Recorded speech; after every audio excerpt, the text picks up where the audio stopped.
My fellow bassists, welcome back. So you got into tapping on bass and things are sounding pretty good, but you're starting to notice that your tapping volume is quieter than, say, your slap. And your tone is a bit thin and weak, and maybe your high notes get drowned out by the lower notes. You've tried adjusting your EQ and maybe you've changed strings, but somehow things just still don't sound quite right. And that's actually because you're making a subtle mistake in your fretting hand that's making your tapping sound quiet and weak. Most people don't know about this issue. I've never seen anyone address it, although I'm always happy to be corrected. And so in today's video, I'm going to show you exactly what this problem is, and I'll give you an exercise that'll fix it quickly. But first, we do need to go over some of the basic things that every bassist should do if they want to improve their tapping sound. Firstly, make sure that your string action is pretty low because this just makes tapping so much easier. I just lower my strings as much as possible until they start buzzing when I play, and then I raise them a little bit. Next, you want to adjust your EQ. For solo bass tapping, where it's just me, I generally go for a pretty scooped EQ with the bass and treble around 10 and then the mids at about 7. And then when I'm tapping in a band context, I actually generally boost the mids and the mid highs. Next, you can try using some compression, which will even out the dynamics of your tapping and also reduce the volume of your slap, which will make your tapping comparably more on a similar level. And lastly, this one's more optional and it does depend on your budget, but whenever possible, if you can use new strings, that just instantly improves your tone. Alright, so I'm sure a lot of you have already tried some of those things, so let's get to the more subtle technique fix that I mentioned earlier. It all comes down to this: when you're tapping with your right hand, you generally want to avoid pushing down on the string with your left hand. This is not how we naturally play, especially when we're tapping and we're holding down a chord in the left hand. We would usually just get our left hand in position and push down on the frets so that we can easily perform pull-offs and melody in our right hand like this.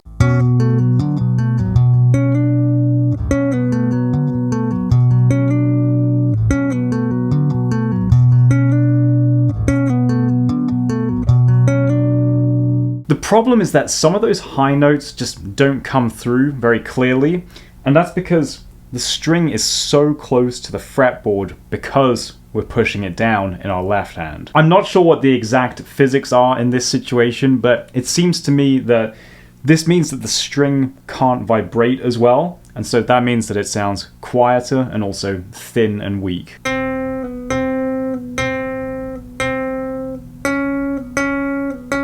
But if instead we try to make sure that when we tap in the right hand, we're not pushing down on the string in our left hand, then we get a fuller and clearer sound like this. And this means that when we play that same pull-off pattern that I showed you earlier, then we get a clearer and fuller overall sound like this.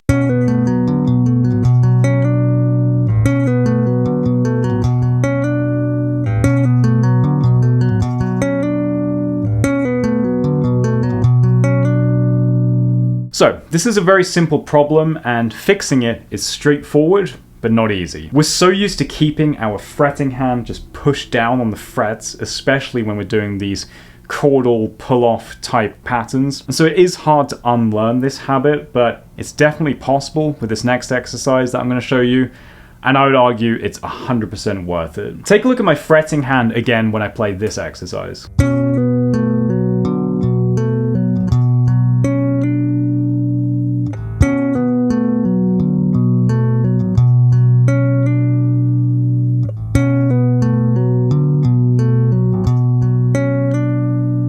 You'll notice that I don't actually always lift up my fretting finger when I'm tapping in the right hand. This is because there are some notes that I'd rather keep sustained as long as possible, even if it means that some of my right hand taps come out a little bit weaker. For this pattern, it's actually just the first two high taps in the right hand, and then the last two notes where I'm really making sure I'm not pushing anything down in the left hand. The whole first half of this exercise uses the same pull-off idea, but just moves it around the fretboard and adjusts it for each chord.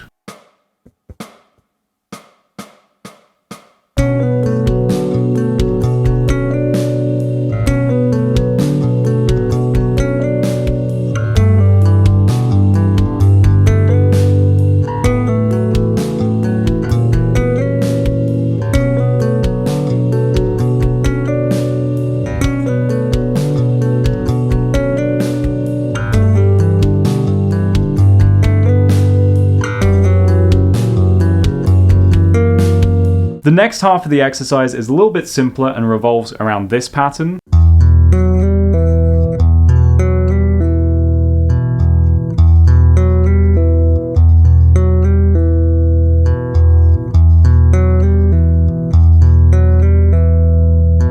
So you just have to make sure that you don't push down on the G string in your fretting hand until after you've pushed down that first high note in your right hand.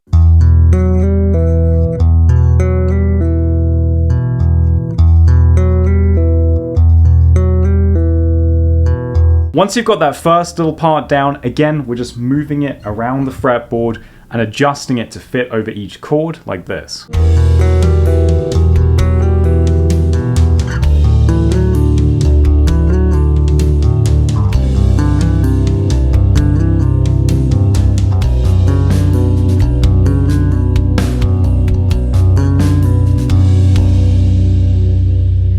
Alright, if you're feeling good about both of those halves of the exercise, then now you can put them together and try practicing the full exercise along with me.